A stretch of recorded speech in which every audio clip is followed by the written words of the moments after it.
Dude, I swear to God, like 90% of JJK fans, they LARP about reading the manga and they LARP about being actual fans, and they think they understand the story and they don't.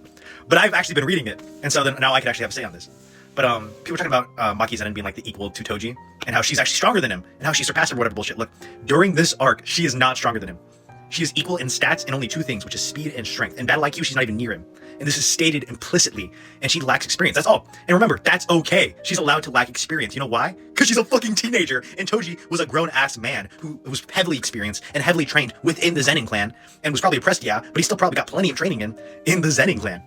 Now, the reason I'm even bringing this up is because a lot of people are saying that, oh, Maki, she's already on that level and she'll be fine. And the fact that she isn't, and that's literally her whole character, is she's not only there to develop, but she's there to develop beyond what Toji is. And yes, I do think that she surpasses Toji at a certain point. And the fact is, you can't surpass somebody in stats with heavenly restriction. It is stated. That is the limit. It is the absolute. Once you hit 0 curse energy, that is it.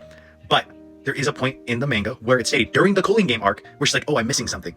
And again, she openly acknowledges, hey, I'm flawed. What am I missing? And it's clear, it's experience. That's it. The tools that she is lacking is not the cursed objects that he had. It's literally just experience. This is stated by her during the cooling game arc after she kills the Zenin clan, and when she's fighting the cursed version of Niowa Zenin. That is what she's missing. And she, because of her ancestor helping her out and her ancestors helping her out, they realize this. She realizes this. She's only lacking experience because she's not used to that body yet. The first time we see her use that body, she has no experience. She just got it, dude. She's not going to be equal to Toji in experience, only in stats. That's like giving a newborn baby the strength of the Incredible Hulk and then letting him waddle around. He's still a newborn baby, you know?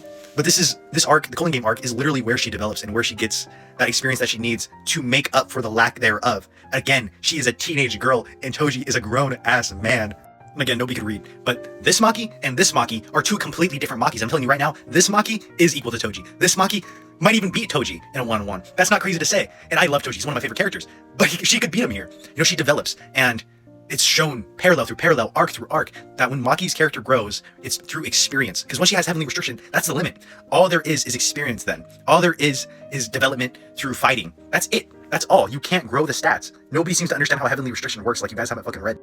And here's the really simple part, is Gojo and Sukuna, okay? Both the peaks of the respective timelines in their arcs. They're the strongest in their arcs, okay? Both of them were tired out when Toji and Maki stabbed them. So we can't really use that as stat padding here and be like, oh, Maki surpassed Toji in stats and shit. Like, no, she didn't. Again, this is an experience thing. But I do give Maki the edge.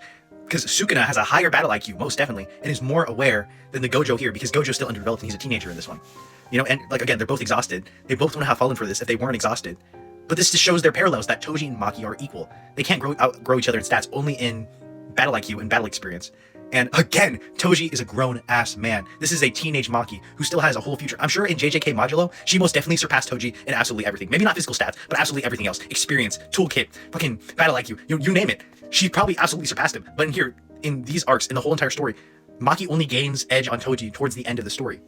And for the billionth time, we can't use Maki stabbing Sukuna as a stat pad like Toji stabbing Gojo when Toji's out of his prime. He's washed up. Yes, he literally says, I'm finally getting my edge back. I'm finally getting my edge back because he's washed.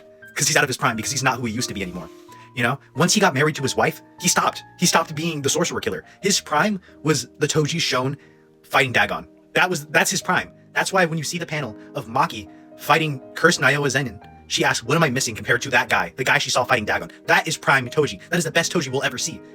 That is the character that we need to be comparing Maki to. Not the Toji who fought Gojo. Not the Toji who was so washed up that he chose to pick a fight with Gojo post-awakening.